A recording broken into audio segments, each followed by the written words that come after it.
Levitiko Kapitulo 20. Ang parusa sa pagsamba kay Molek. At sinalita ng Panginoon kay Moises, na sinasabi, bukod dito'y sasabihin mo rin sa mga anak ni Israel, sinumang tao sa mga anak ni Israel, o sa mga taga-ibang bayan na nakikipamayan sa Israel, na magbigay ng kanyang binhi kay Molek, ay papatayang walang pagsala, siya'y babatuhin ng mga bato ng mga tao ng lupain.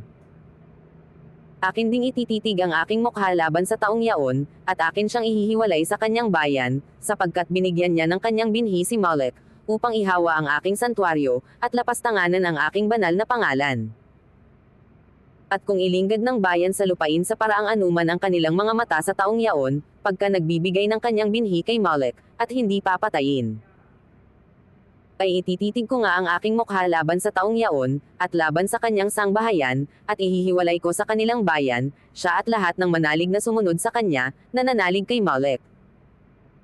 Ang parusa sa pagsangguni sa mga espiritu.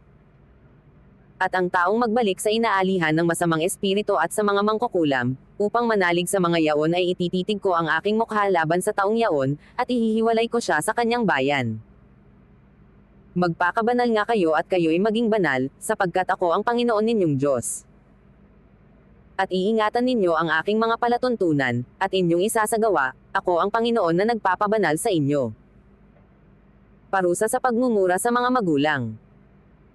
Sapagkat bawat isa na lumali sa kanyang ama o sa kanyang ina ay papatayin na walang pagsala, kanyang niliit ang kanyang ama o ang kanyang ina, mabububo ang kanyang dugo sa kanya. Parusa sa Kalas 1. Ang lalaki na manggal-anya sa asawa ng iba, sa makatuwid bagay yaong manggal-anya sa asawa ng kanyang kapwa, ay papatayin na walang pagsala ang nangangalo niya at ang napakalo niya. At ang lalaking sumiping sa asawa ng kanyang ama, ay kahuberin ng kanyang ama ang kanyang inilitaw, kapwa sila papatayin na walang pagsala, mabububo ang dugo nila sa kanila. At kung ang isang lalaki ay sumiping sa kanyang manugang, ay kapwa sila papatayin, sila'y gumawa ng kahalay-halay, mabububo ang kanilang dugo sa kanila.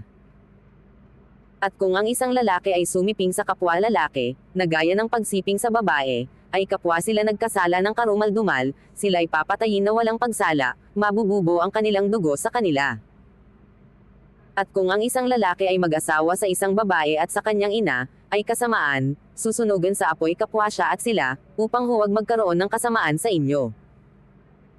At kung ang isang lalaki ay makiapid sa hayop, ay papatayin na walang pagsala, at papatayin din ninyo ang hayop. At kung ang isang babae ay lumapit sa alinmang hayop at pasiping ay papatayin mo ang babae at ang hayop, sila'y papatayin na walang pagsala, mabububo ang kanilang dugo sa kanila. At kung kunin ng isang lalaki ang kanyang kapatid na babae, na anak ng kanyang ama o anak ng kanyang ina, at kanyang makita ang kanyang kahuberin, at makita ng babae ang kahuberin niya, ay bagay na kahalay-halay nga, at sila ihihiwalay sa paningin ng mga anak ng kanilang bayan, ang kahuberin ng kanyang kapatid na babae ay inilitaw niya, kanyang tataglayan ang kasamaan niya. At kung ang isang lalaki ay sumiping sa isang babaeng may karumalan, at ilito ang kahuberin niya, ay kanyang hinubdan ang agas niya, at siya naman ay lumitaw ng agas ng kanyang dugo, at sila'y kapwa ihihiwalay sa kanilang bayan. At huwag mong ililitaw ang kahuberin ng kapatid na babae ng iyong ina, ni ng kapatid na babae ng iyong ama, sapagkat hinubdan niya ang kanyang kamag-anak na malapit, kapwa magtataglay ng kanilang kasamaan. At kung ang isang lalaki ay sumiping sa asawa ng kanyang amain ay kanyang inilitaw ang kahuberin ng kanyang amain, tataglayan nila ang kanilang kasalanan, mamamatay silang walang anak. At kung ang isang lalaki ay makisama sa asawa ng kanyang kapatid na lalaki, ay kahalayan, kanyang inilitaw ang kahuberin ng kanyang kapatid na lalaki, mabubuhay silang walang anak. Mga batas ng pagpapabanal ng bayan. Ingatan nga ninyo ang lahat ng aking mga palatuntunan at ang lahat ng aking mga kahatulan, at inyong isasagawa, upang huwag kayong iluwa ng lupain na aking pinagdadalhan sa inyo na inyong tatahanan. At huwag kayong lalakad ng ayon sa mga kaugalian ng mga bansang aking palalayasin sa harap ninyo, sapagkat ang lahat ng kasamaang ito ay ginawa nila, at kaya ko kinapopootan. Datapwat sa inyo'y aking sinabi, mamanahin ninyo ang lupain nila, at ibibigay ko sa inyo upang inyong manahin, na isang lupaing binubukalan ng gatas at pulot, ako ang Panginoon ninyong Diyos na ibinukod ko kayo sa mga bayan. Inyong ang lalagyan ng pagkakaiba ang hayop na malinis at ang karumal-dumal, at ang ibong karumal-dumal at ang malinis, at huwag ninyong gagawing karumal-dumal ang inyong pagkatao, sa hayop o sa ibon, o sa anumang bagay na umuusad sa lupa, na inihiwalay ko sa inyo palibhasa ay mga karumal-dumal. At kayo'y magpapakabanaw sa akin, sapagkat akong, Panginoon, ay banal, at kayo'y ibinukod ko sa mga bayan, upang kayo'y maging akin.